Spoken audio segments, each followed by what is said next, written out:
విద్యా ఉద్యోగ సమాచారం యూట్యూబ్ ఛానల్ను చూస్తున్న వీక్షకులందరికీ నా నమస్కారాలు. ఎవరైతే మొదటిసారిగా నా ఛానల్ను చూస్తున్నారో వారు నా ఛానల్ను సబ్స్క్రైబ్ చేసుకొని పక్కనే ఉన్న గంట సింబల్ను నొక్కి ఆల్ నోటిఫికేషన్ని యాక్టివేట్ చేసుకోగలరు.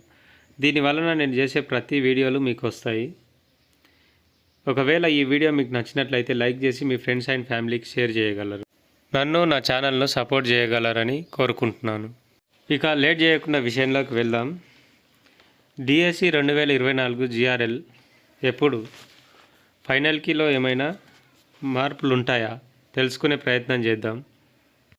రివైజ్డ్ ఫైనల్ కీ వస్తుందా రాదా అంటే నిపుణుల కమిటీ అభిప్రాయం ప్రకారం రాదనే చెప్పొచ్చు.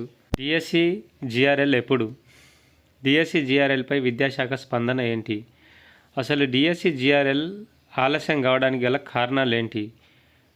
ఎగ్జామ్ కంటే ముందు అభ్యర్థులు ఎన్ని ధర్నాలు చేసి ఎగ్జామ్ ఒక 1 మంత్ అయినా పోస్ట్ పోన్ చేయమని కోరుకున్నా కానీ వినని ప్రభుత్వం విద్యాశాఖ ఇప్పుడు ఈ జిఆర్ఎల్ ఆలస్యానికి వెనుక కారణాలు ఏంటంటే అసలు విద్యాశాఖ నుంచి ఎటువంటి స్పందన లేదు. మరి డిఎస్సి జిఆర్ఎల్ ఎప్పటి వరకు వస్తుండొచ్చు అని విద్యాశాఖ అధికారులను సంప్రదిస్తే చెప్పిన సమాచారం ప్రకారం ఏంటంటే సీఎంఓ ఆఫీస్ నుంచి ఆదేశాలు వస్తే 2-3 రోజులలో, లేదంటే ఈ నెలాఖరు వరకు జిఆర్ఎల్ వస్తుండొచ్చు అని ఒక సమాచారం అయితే వచ్చింది. ఏది ఏమైనప్పటికీ పరీక్ష రాసి జిఆర్ఎల్ కోసం రిజల్ట్ కోసం ఎదురు చూస్తున్న అభ్యర్థులు ఎప్పుడు ఇంకా ఎన్ని రోజుల తర్వాత జిఆర్ఎల్ వెల్లడవుతుందని చెప్పేసి ఎదురు చూస్తూ ఉన్నారు. మరి విద్యాశాఖ తొందరగా నిర్ణయం తీసుకొని జిఆర్ఎల్ను కానీ రిజల్ట్ను కానీ తొందరగా ఇవ్వాలని కోరుకుంటున్నాం.